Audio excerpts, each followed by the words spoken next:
We are wondering what is happening to the world. Everything is changing.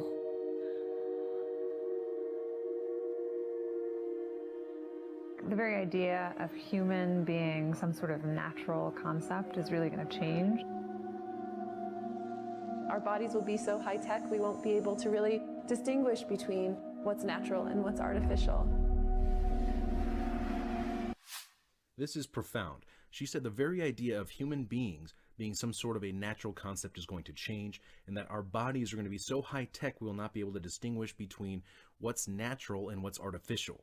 This is the merger of man and machine. This is the transhumanist agenda.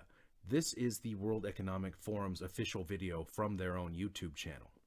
Inside our own heads is the most complex arrangement of matter in the known universe. You might ask yourself, can we get to be superhumans?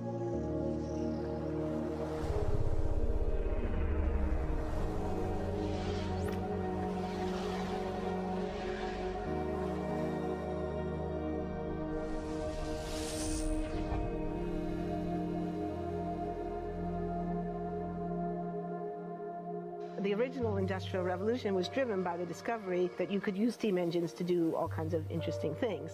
But that was followed by additional revolutions for electricity and computers and communications technology. We're now in the early stages of the fourth industrial revolution, which is bringing together digital, physical, and biological systems. One of the features of this fourth industrial revolution is that it doesn't change what we are doing, but it changes us. There you just heard Klaus Schwab, the founder and executive chairman for the World Economic Forum, say that the fourth industrial revolution is going to change us, change humanity. With the ability to visualize brain activity, for example, through a simple consumer-based EEG device, it gives us access to ourselves in ways that we've never before thought possible. It unlocks the black box that is the brain and enables us to really, truly be able to realize an identity that is aspirational. There's now a scientific foundation for the effects of mindfulness on the brain, on the genome, on biological aging. And when the human mind does know itself, then you get the potential for a new renaissance that restructures itself in terms of our relationship to life, our relationship to the planet, our relationship to work. We need a different economic model. Now, they were talking about this new economic model not being based on hard work or being a business owner or creating wealth and success. They were talking about a new global economic order that will be fairer, they say, and essentially redistribute wealth, your wealth, as they see fit to lower the standards where you are in your countries or in some countries and raise them in others. So the goal is no longer, I want to be less bad, less monotonous, less unsafe, less unjust. It's really about a diverse, safe, healthy, and just world with clean air, clean water, clean soil, clean energy. Together we are fighting to preserve our fragile climate from irreversible damage and devastation of unthinkable proportions. Are you beginning to see how this COVID crisis has accelerated the 2030 agenda and global governance? And how they use public figures such as celebrities to help sell it to the public, because people do not trust governments and institutions.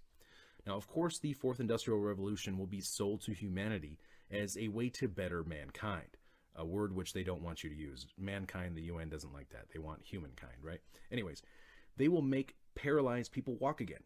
They will help the blind to see. And while this is all amazing and great, history shows us that time and time again, things that can be used to benefit humanity are often weaponized and turned against humanity. Humans have always been using tools, but because of the recent advances in technology, we're beginning to have machines that can augment us in all sorts of interesting ways.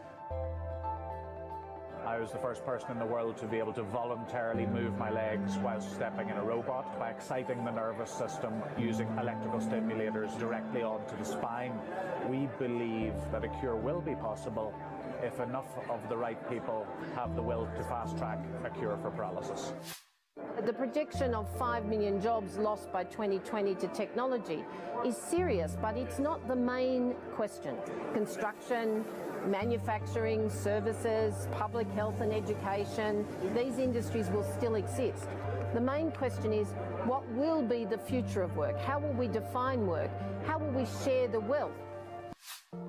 One of the things that I think is so essential to free and open societies is freedom of thought. And up until now, the conversation we've been having is around freedom of speech. Once we can access people's thoughts and access people's emotion, we have to create a space that enables people to think freely, to think divergent thoughts, to think creative thoughts. And in a society where people fear having those thoughts, the likelihood of being able to enjoy progress is significantly diminished. Did you just hear that? She said right now the discussion has been around free speech, but basically once we get that out of the way, once we get access to people's thoughts and once we get access to people's emotions, we need to create a framework for people to think in so people aren't scared and so people are safe. This is absolutely terrifying. Talk about thought police. They are fully intending and telling us right now that they plan to have direct access to your thoughts and to your emotions and be able to manipulate them as they see fit, of course, for the greater good. We need to take responsibility at every level of society, from the individual and the personal to the institutional to the global, to adapt to these technological challenges and changes, which are redefining what it means to be human, what it means to work, what it means to be completely embedded in this world.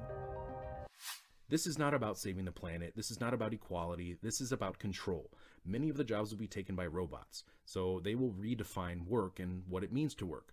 They want to redefine what it means to be human and determine for you your role and your future of being essentially a transhumanist cyborg integrated into this new control grid.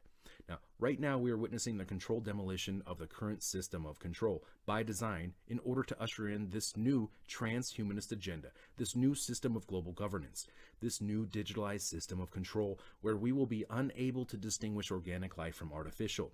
We won't even have access to our own thoughts, or we'll have access to them, but we won't even be able to control our own thoughts and emotions because they're going to do that for us, because we're going to be tied into their grid system. Now, the current system was never meant to last forever. It was meant to last only long enough to enslave humanity through debt and until technology caught up to the technocrats' envisioned future. And now it's here. Now, do you think that the central banks would take responsibility for the collapse of the current system? Do you think that the governments would take responsibility? No. The virus is here to take the fall. The virus will be the excuse to burn down this old system, as we're seeing happen right now, and out of the ashes, this new system will rise. You think that it's just a coincidence that the central banks just so happen to have their new digitalized currencies ready to go? They've already been rebuilding the global infrastructure for years to facilitate this new digital financial system, this new digital financial system of control, which is about to be rolled out on all of us right now.